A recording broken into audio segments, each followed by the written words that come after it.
Sup, we are going to do a tarot pick a card on what is being activated for you in the year 2025. As you can see, I already picked the piles. Don't be scared by the names. This is a shadow work deck, and it is meant to be that each card can be used as a way to further you and progress you, or as an obstacle depending on your own perception.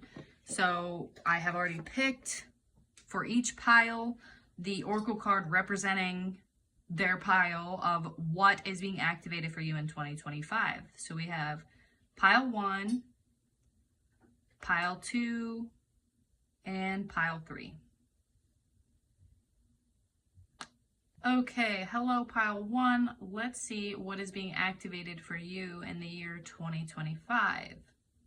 So starting off, we have the adversary card. Keywords are hard work, diligence, and progress. That tells me that you may be working on something in the year 2025. You may, or since we're going by the frame of what is being activated for you, I feel as though it might be, what I'm like intuitively picking up on is that it's possible that you have maybe had a creative period, or a period of a lot of self-reflection, a period where essentially you're allowing the universe to channel information to you, where you're picking up on things, you're receiving downloads, all this kind of stuff.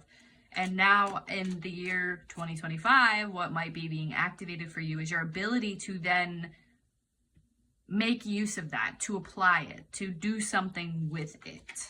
That's what I'm getting so far. So can we get a little bit more about pile 1, what is being activated for them in the year 2025?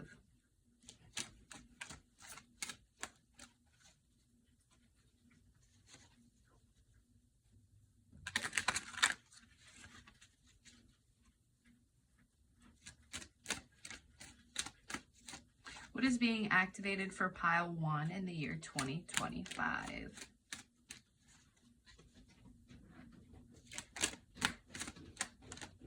Okay. Page of Swords. That's cool. Yeah, it's like, okay, and another one right off the bat. Let's see what we got. Ace of Cups. Ugh. Just because I'm obsessed with the number 3, I'm going to go for one more to really complete this. What's being activated for pile 1 in 2024? Or 2025, sorry. Time is fake. It's not fake, but it is relative. This guy is like, it wanted to come out, but it didn't know if it wanted to come out. So if it comes back, it's ours. What's being activated for pile 1 in the year 2025?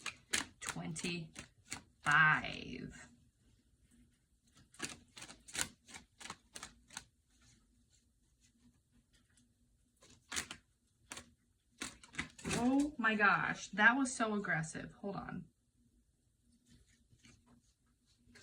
Okay.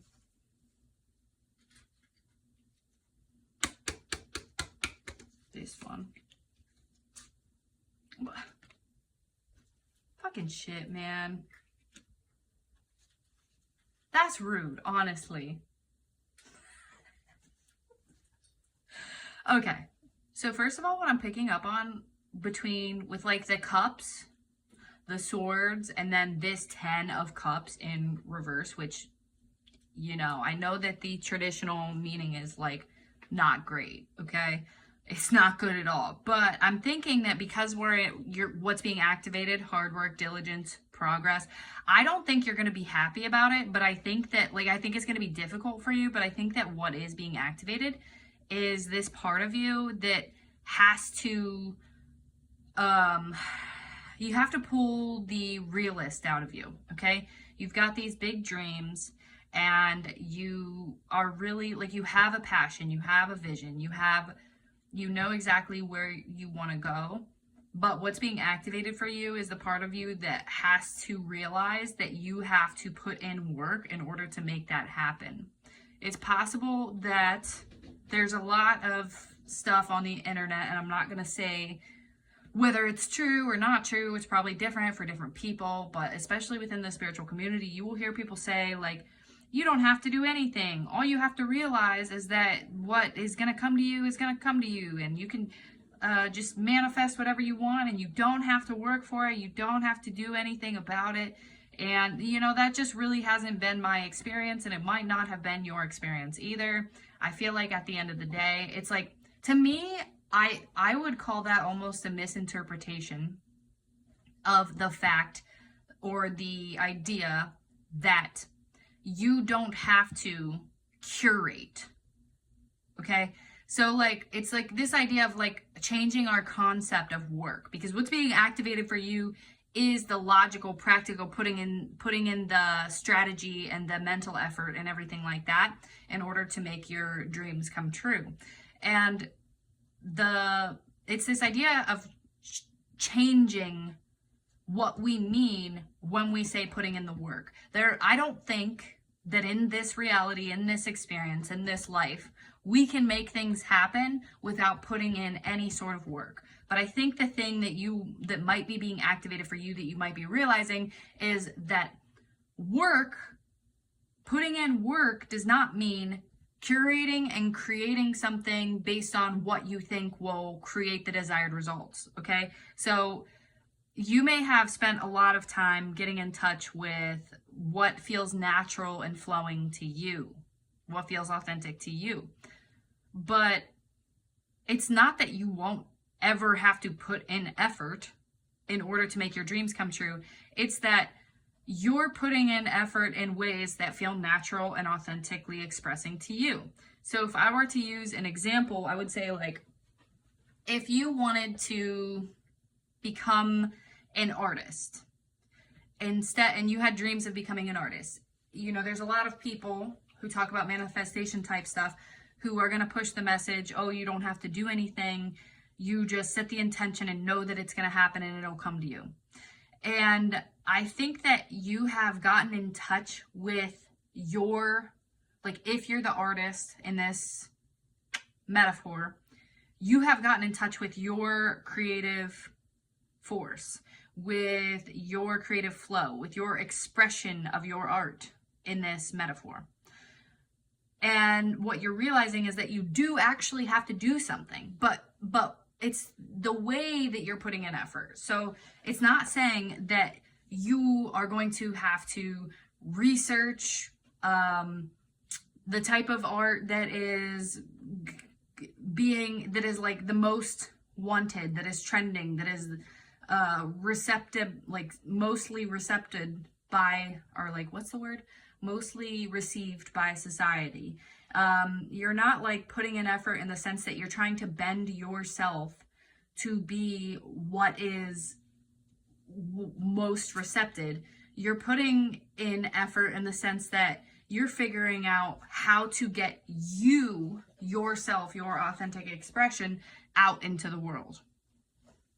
So to try to make that a little more clear, it is to say that you are learning how to put in effort and strategize how to put your energy out into the world in order to receive what it is that you want from putting that out into the world.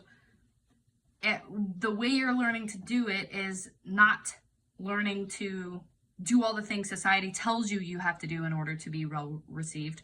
You're learning how to make your authentic expression well received. What do you have to do in order to put your authentic expression out into the universe, into the world, and find whoever needs to receive it, if that makes sense?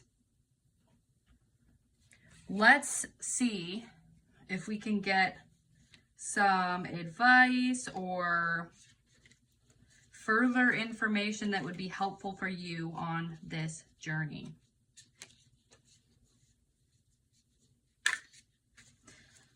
While I'm shuffling, if this is resonating and you're digging this vibe, feel free to like and subscribe, leave a comment, let me know how this hit and what's going on, or tell me whatever, I don't care. If you want to leave a comment, like, subscribe, etc. All right, so What is some advice for you on this pursuit?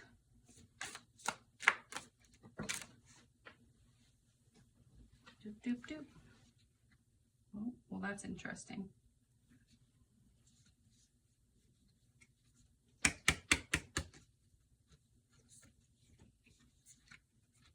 Okay.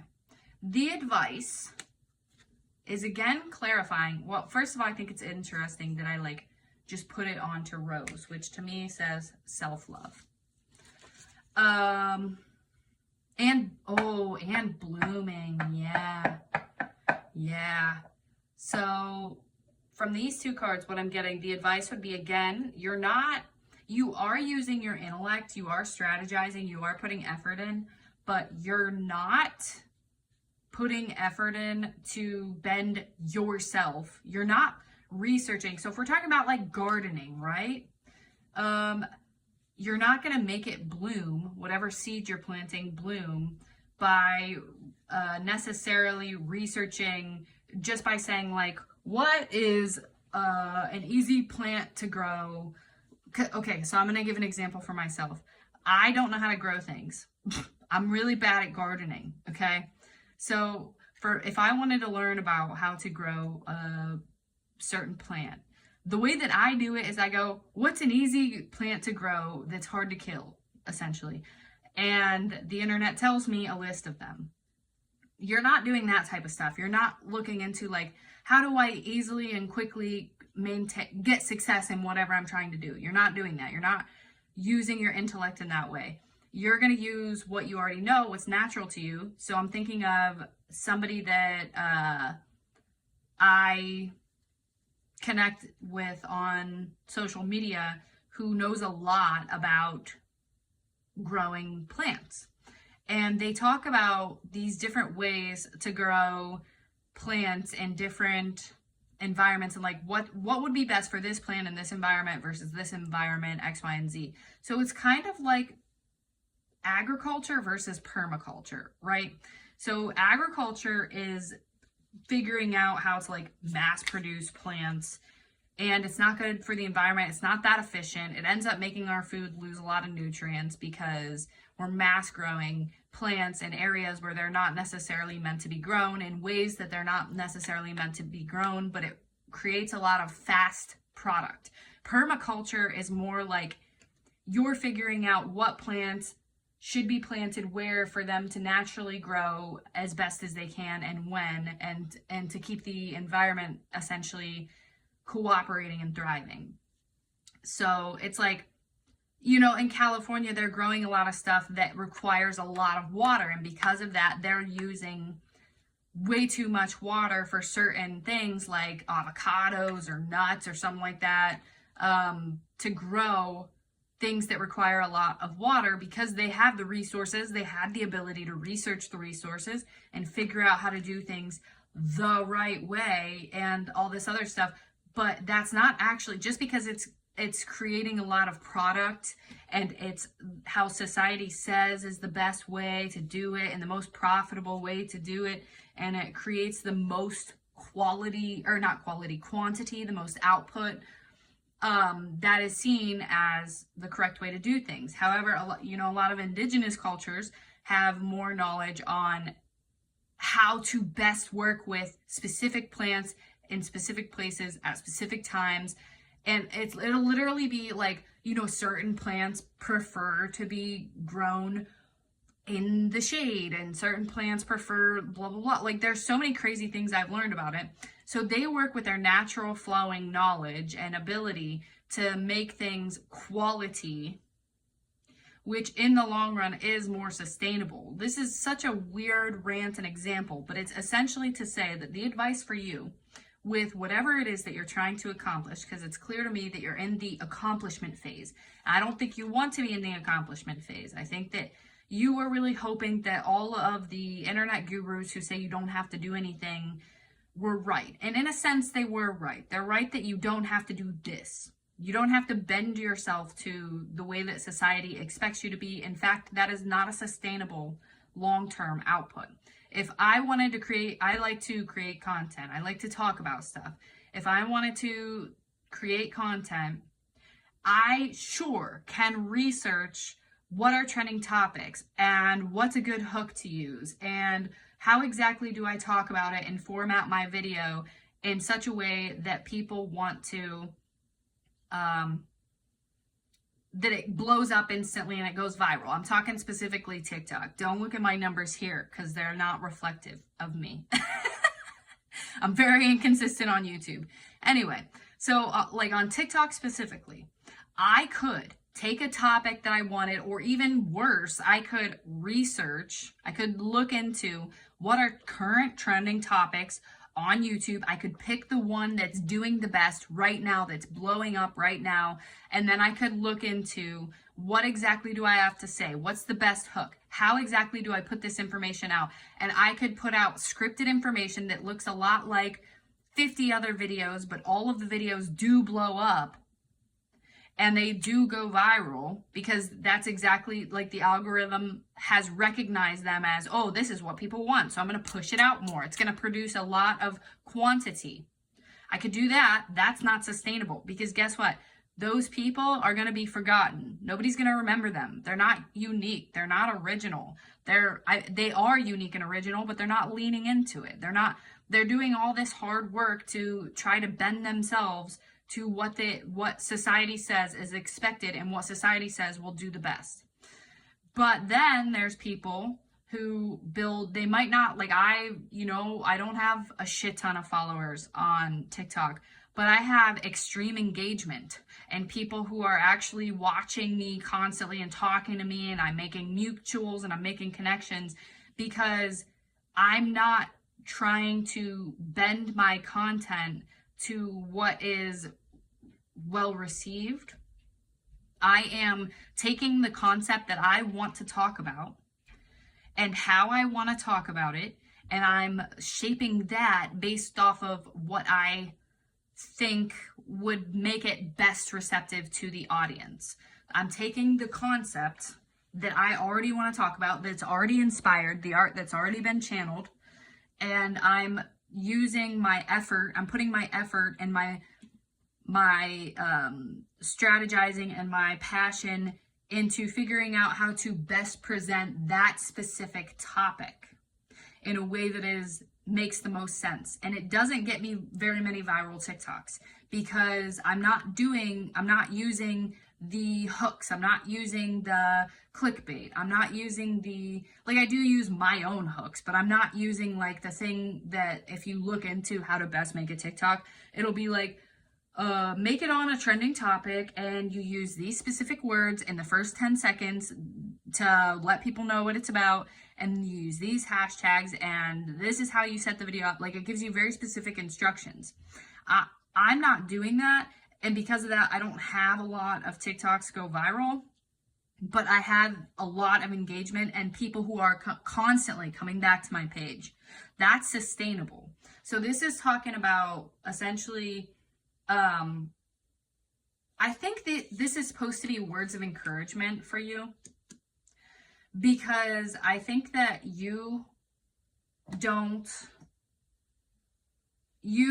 for you, it feels like putting in effort feels exhausting. It feels like you're not capable of it. It feels like you don't want to do it. But this is supposed to be words of encouragement saying you don't have to do all of this external research to bend yourself to society's will. The area in which you are putting you are in a period of effort, but you're not putting in effort in ways that aren't reflective of you. You're putting in effort to understand how to best express what's going on, and that's the effort you're putting in. Or like, you're putting in effort to figure out how to best reflect and express what you have pulled in. Like, how to best share the information you have gathered, the creativity you have gathered, whatever it is that you're doing. So it's like the effort isn't going to be exhausting. It's going to feel kind of natural because it should be more about figuring out how to best express yourself. How do you want to be, like, how do you want people to interpret whatever it is that you're putting out? Or how do you want the world around you to receive? What is it that you want to put out? That's where your effort is going. Or how do you want to put it out? That's where your effort is going. So it should feel natural. It is effort. It is work. It will take energy, but it probably will also create energy because it's like you doing your own thing. So I think the word of advice is fear not. You're not having to put in effort to be somebody or not. You're having to put in effort to figure out how to express who you are. Okay, so that is pretty much all I have for you, Pile 1. Thank you so much for watching. See you next time. Hello, hello, hello, Pile 2. This is your reading for what is being activated for you in the year of 2025. And with this pre-picked oracle card, I am getting a bit of a sense that it is time for you to, what I want to say is that it's something like you may have done a lot of work. And there's something like you're getting back, you're getting a return on investment, not necessarily in abundance, but you're getting a return on investment in the form that the work you've done is now allowing you more freedom, is now allowing you more space, ability to kind of just sit back and allow the work you've done to work for itself, essentially. That's what I'm getting. What is being activated for you is a period of the fruits of your labor, in the sense that it's going to provide you, like, so there's this thing that where if you do, like, if you're working on a challenge, a lot of times it's not necessarily that the challenge becomes solved. Like, it's not like, oh, I'll never have to deal with that problem again. It gets to a point, usually what it is it gets to a point where it's like, dealing with this issue feels natural and easy and kind of automatic to me. So it's like a sense where you're seeing the fruits of your labor, in the sense that whatever work you've done, it feels kind of automatic and natural, in a sense that provides you with space and freedom to continue progress in whatever area you know, and continue exploring, to continue moving forward. So I had like 3 cards fall out. So we got 2 of Wands.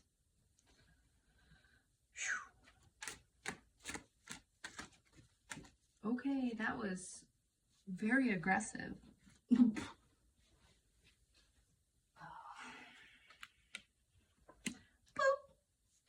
Oh, and it's like,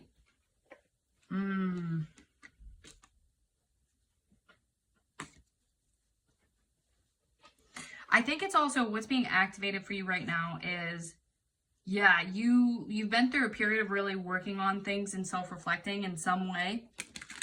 And now it's like, it's time for you to go, to make use of everything that you've learned. And this is like, right, this is ascend it, man. This is like a go for it. With the 2 of Wands and the Judgment, Knight of Cups, you're good to go, man. You have universal support for whatever it is, your next step, which to me feels like, it feels like you have worked out a lot of kinks and a lot of confusion, and now you're like full speed ahead, let's go.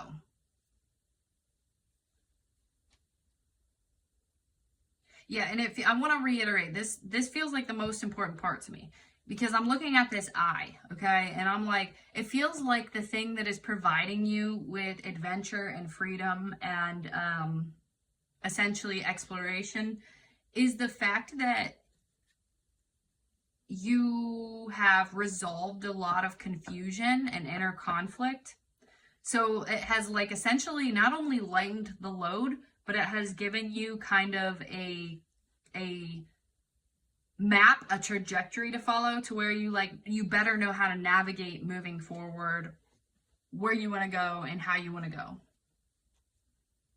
And again, I want to say these cards together, I'm seeing that your journey forward is universally supported. Okay, I want to get a little bit more with tarot before we go into advice.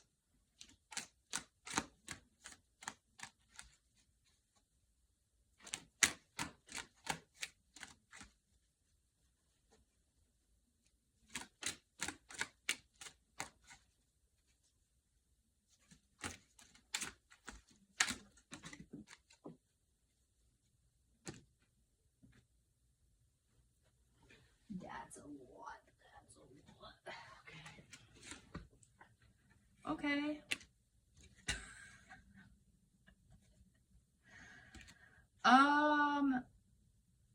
Something inside of me actually wants to do one of these.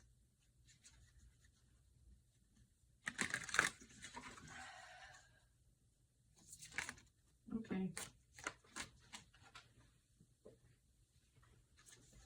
But dear, and I actually don't think I've pulled this one before.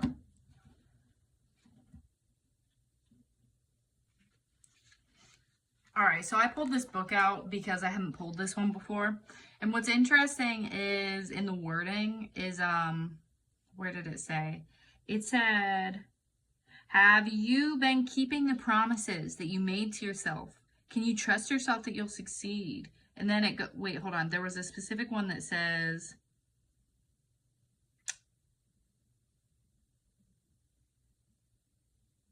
if you have abandoned your dreams in the past, you need to break from the cycle of self-sabotage and be there for yourself. So I feel like it's giving me advice. Like I was like, before I get advice, I want to get more, but I feel like this is advice because you've got the 10 of Cups, which is like known as getting what your emotional dreams, right? Because it's cups. So it's like getting your dreams coming true, type thing. Or like getting everything you wished for emotionally.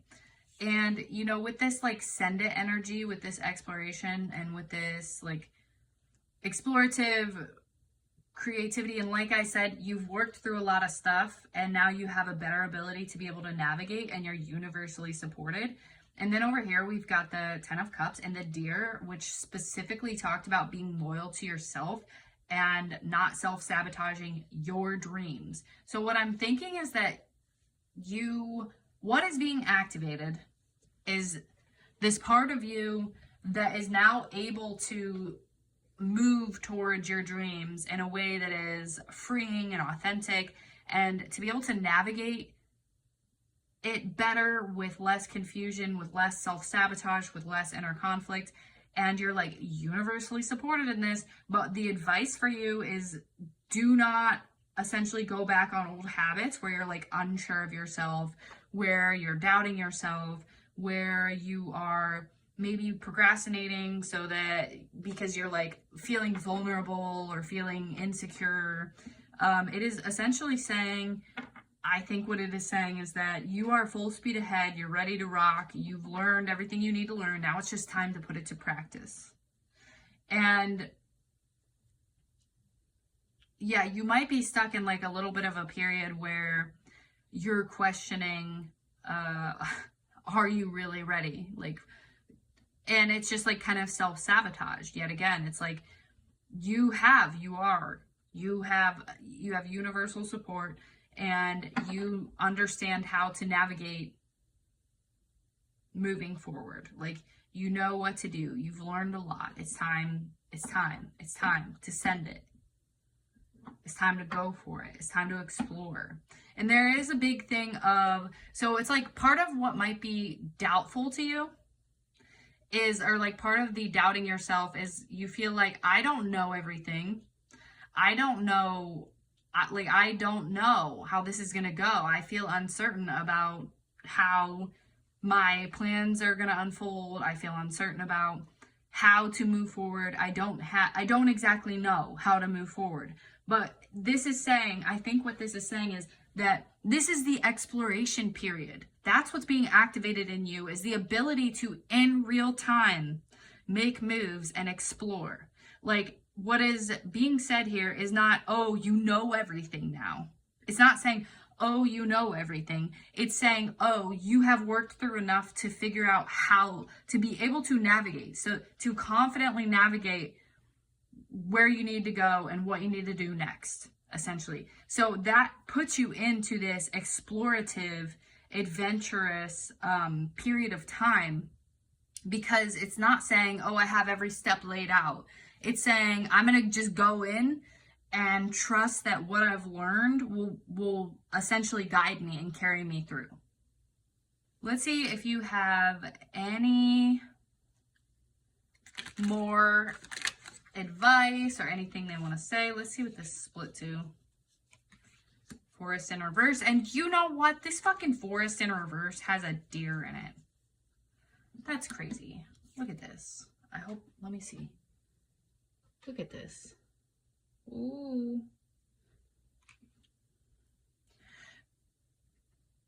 So this guy is a little bit saying, I think a little bit of the advice with this one is, yes, you have learned a lot and like you could confidently navigate moving forward anything you want to pursue. Ugh, my light turned off. So this is saying, like, I think the advice with this guy is, yes, you've learned a lot and you could confidently navigate anything you want to pursue, but you don't have to put too much of the burden on yourself. Advice, wisdom is available to you. And that's actually interesting because a lot of times the Judgment card is associated with like higher forces bestowing judgment. But like you could see it as higher wisdom as well, in the sense that like if you wanted, like I said, you have universal support. You have universal support. So it's like if you wanted, you could lean on guidance a little bit if you wanted. Like you don't have to completely do everything on your own. You don't have to just be like, oh, I can figure it out. I'm a big boy girl day. It's okay to be like, hey, what do you think about this? So you're not fully on your own. Okay? Anything else? Anything else for guidance? Is there anything else for guidance for pile number 2?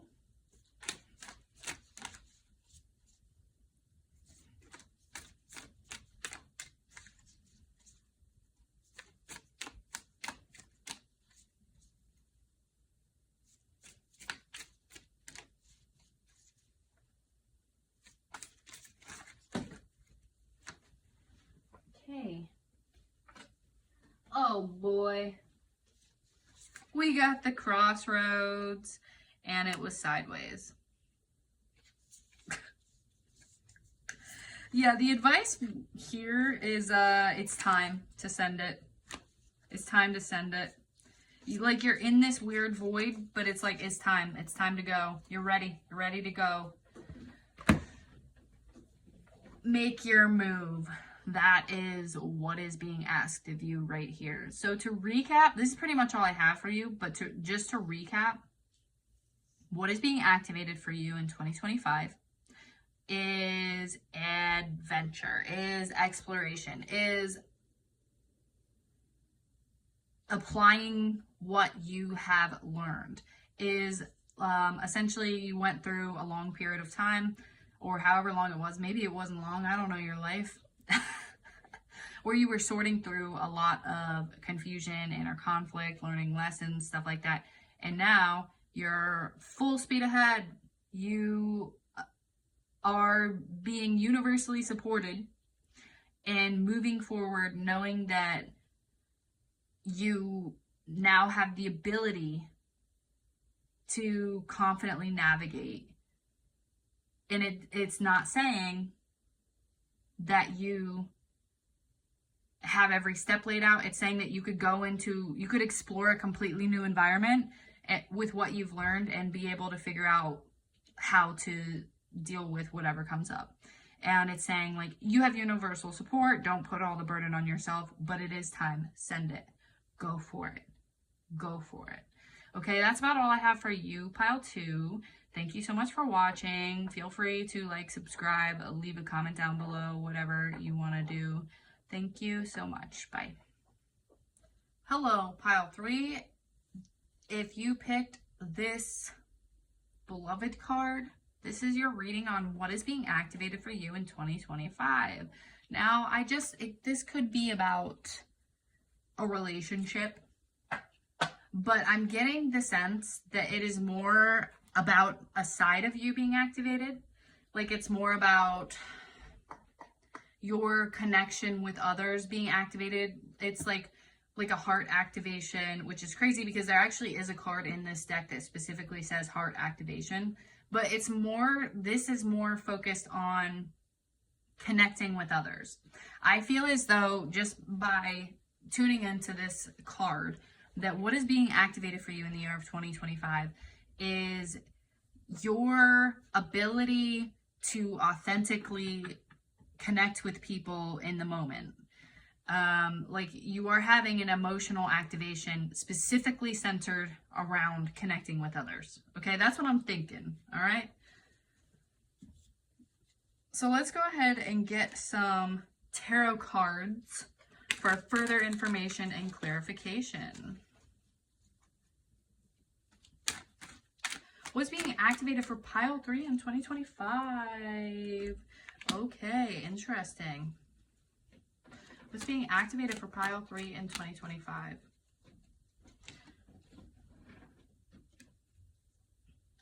What's being activated for Pile?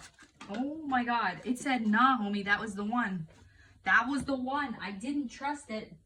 I didn't trust it because this, like, it flipped for me, but it was like the last card already, and it was before I even shuffled. So I was like, that's not, no. And then it was like, no, yes it is. And it like flew itself out. That's crazy.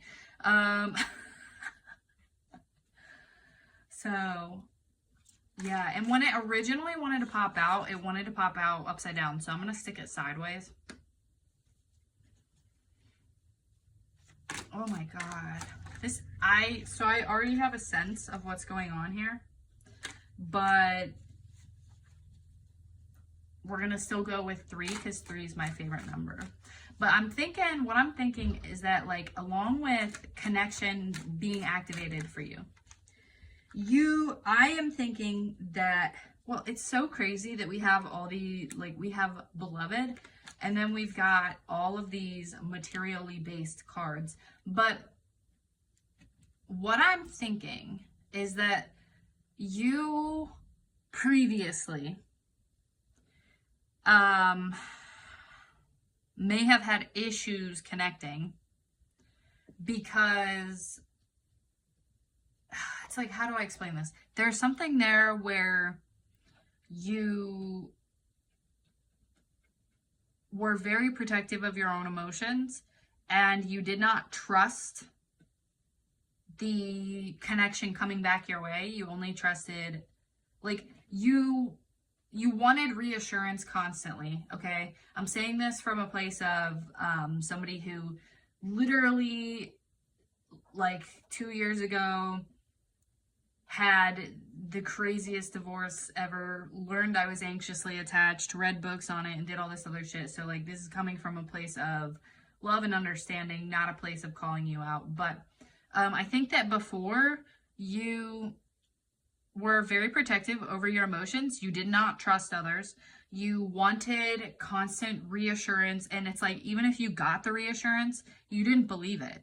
because you essentially did not trust that others had your heart and mind. You did not trust that you were having authentic connections with people. And it's possible that you probably weren't, like in a lot of cases, but not in all cases. Okay, people who've been hurt like that, and if you had a parent who wasn't very parenty, it's like you're gonna just think that all of your connections are fucked up, even if they're not. Okay, so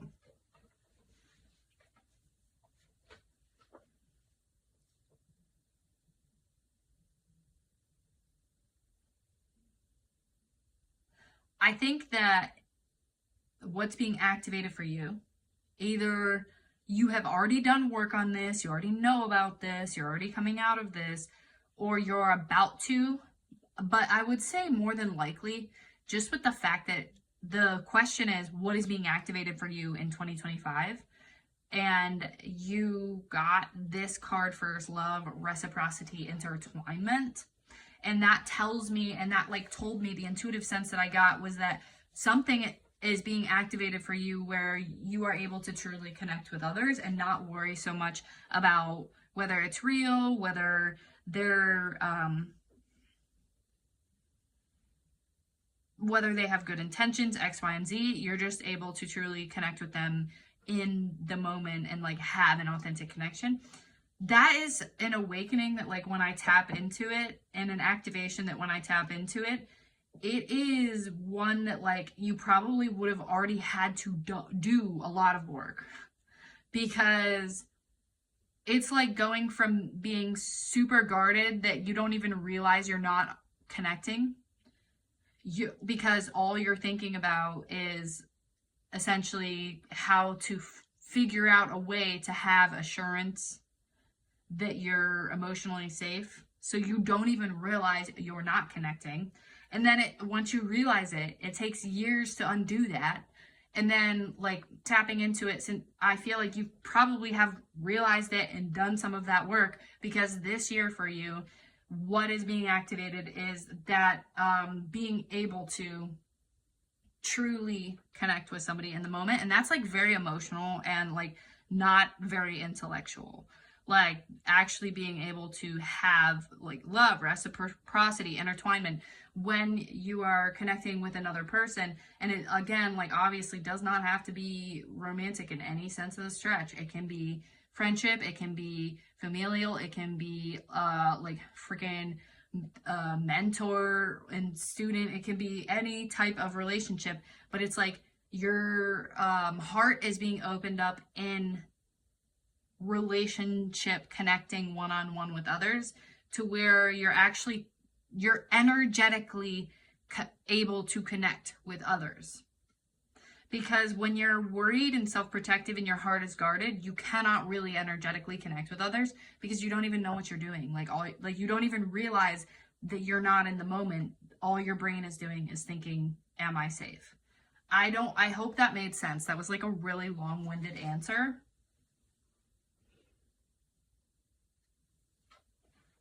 And if this resonates, I'm going to ask for advice and more information.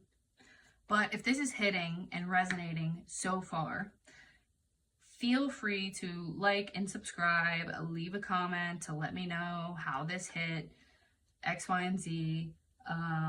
Thank you so much. All right, let's look into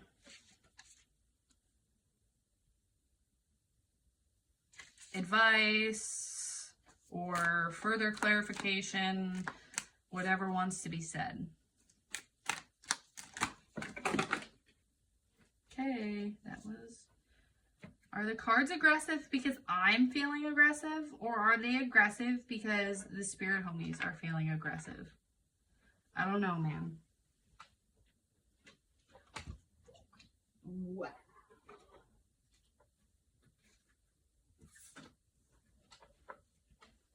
Look, dude, all these cards came out,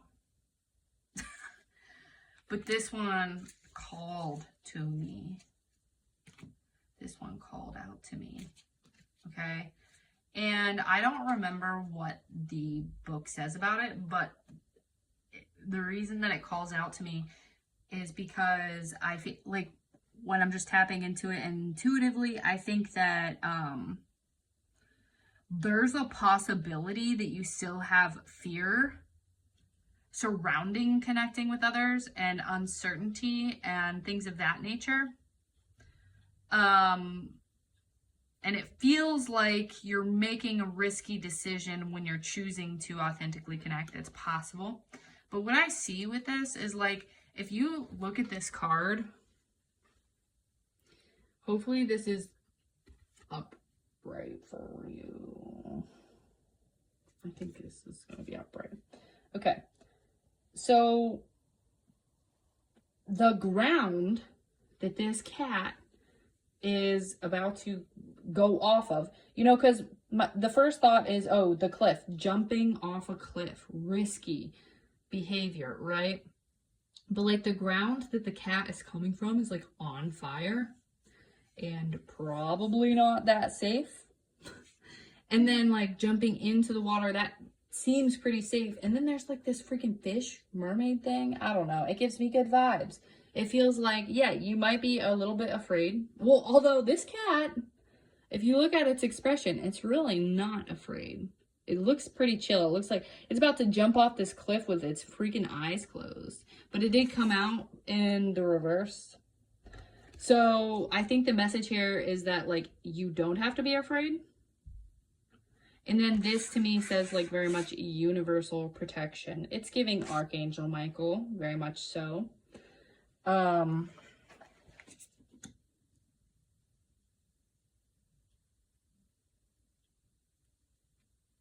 Okay. Anything else? Well, that was... Man, these cards are just rushing me. Whoever we're talking to has had enough of my BS. They're rushing me. The swan. Last time I got the swan, immediately was reminded of the story. The swan card talks about living in the present moment. And what's so interesting about these two coming together is that like this actually would, if you're afraid to take a risk, to jump off the cliff, it actually would signify that you are doing forward thinking. Like you're afraid of the future, you're thinking about the future, you're not living in the present. And I think the advice is very much so be in the present, but more than that, when I intuitively tap into it, again, like I said, when you're connecting authentically one-on-one with another person, you are in the present, tapped into their energy. You're having an in the present energetic exchange. You're not thinking about the future. You're not thinking about the past. You are in the present moment having an energetic exchange. So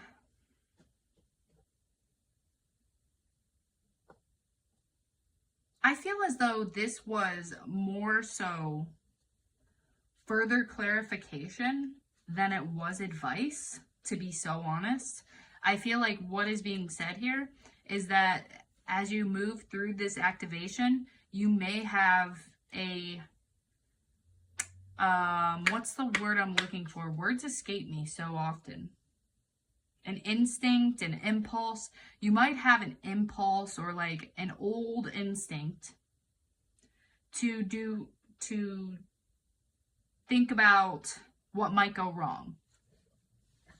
But this, I think the advice here is saying like,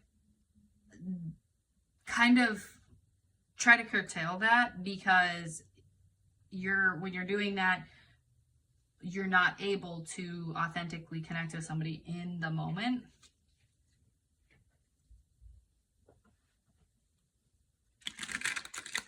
Well, that's crazy. I did that backwards and I'm not happy about it. Although it is crazy how it happened.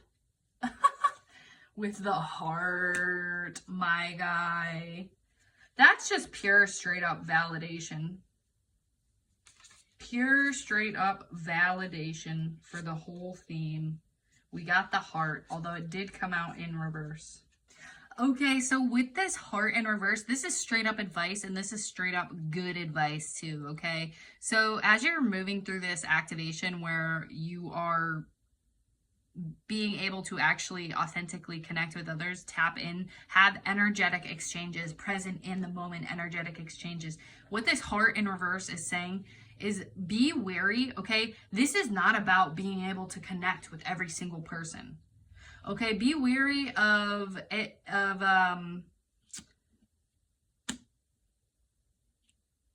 energetic exchanges that, and it's not even about be afraid of, this is not about being afraid of what could go wrong. This is about paying attention to what sets your heart on fire. Literally, like, I hate saying that. It feels cliche. It's what I wanted to say, and then I was like, don't say it, because look, it's literally a heart on fire. But no, it's true.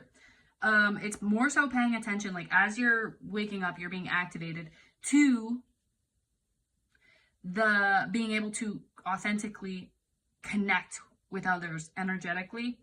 What you're paying attention for, you're going to be present in the moment, and you're not looking for what might go wrong. You're not thinking about what might go wrong, but what you are doing is you're tapping into what makes you feel alive, makes you feel passionate, makes you feel good, makes you feel like you're not just connecting to connect. Okay? What is being activated is you being able to connect in ways that make you feel, and with people, in ways and with people that make you feel alive. And it's not to say that, there's anything wrong. My mind keeps wanting to go back to the thing that's intuitively popping up for me is not people who might treat you wrong. It's because you're done with that phase of your life. You probably already worked on it. You probably already learned the lessons. You probably already know what to look out for in that respect. So this is not so much saying like, oh, people who don't look out for people who might treat you wrong or whatever. It's saying that don't waste your time on energetic exchanges that are mid, that are mediocre, that are subpar. What it's saying is like, you don't have to connect with every single person.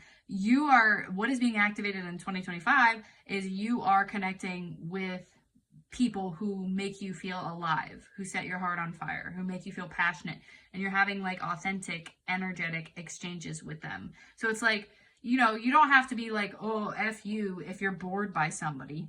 If somebody's boring to you, you don't have to be like, F you, I don't care about you. But just let that feeling inform how much energetic connection you're doing with certain people. Let how you feel inform who you decide to connect with and how often you decide to connect with others. Because you're meant to be stepping into a period where you are having deep, authentic, passionate connections with others. Like in the present moment, you and them, energetic exchange, waking each other's hearts up type thing. And again, like that's all areas of life. Maybe if you're not already in love, you'll meet the love of your life. But this is talking about all areas of life. This is talking about friendship, family. This is talking about, so like, for example, for me, for family, I have family members that are on my list of best friends that I genuinely enjoy hanging out with, that I genuinely enjoy connecting with. And most of them are my immediate family. That makes sense. We share a lot of DNA. And I also have family members that I literally don't care if I ever see them again. And it's not to say like, oh, if they were in a time of need, I wouldn't be there for them, or, I refuse to ever see them again. It's just, I'm not prioritizing those family members. And, like I only have 2 living biological grandparents. And I have one that I find to be one of the best humans I've ever met in my life. And every time I talk to him, I love talking to him. And I have another who we don't have anything in common. We don't have any, and I don't even necessarily have anything in common with the one that I love being around. We don't have a whole lot in common, but we can have like pleasant, energetic exchanges and understand each other, and like there's good vibes there. And the other one, it's just kind of like we're living in two different realities. It's not that I don't love them or care about them. I don't care to prioritize them. Really, like it's going to be what family gatherings and when they need me. That's it. Okay? They're not going to be prioritized as a main character in my life because the energetic exchange is not, it's just, we don't really mesh. Okay? And that's kind of like what you're doing moving forward. You're tapping into in the moment. And if you're having exchanges that feel good to you, and you're going to start having them pour in, is what I think. You're going to start having opportunities for really passionate connection that makes you feel alive pouring in. And you're going to be able to tell, like, you're going to slowly start to see the difference between mediocre and, like, what do I actually, like, a mediocre, blech connection, and one that actually makes you feel alive. And you're going to start being, like, prioritizing the ones that make you feel alive, the ones where you're truly having a positive, energetic exchange.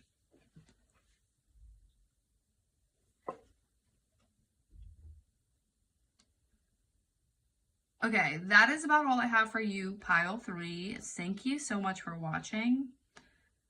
See you next time.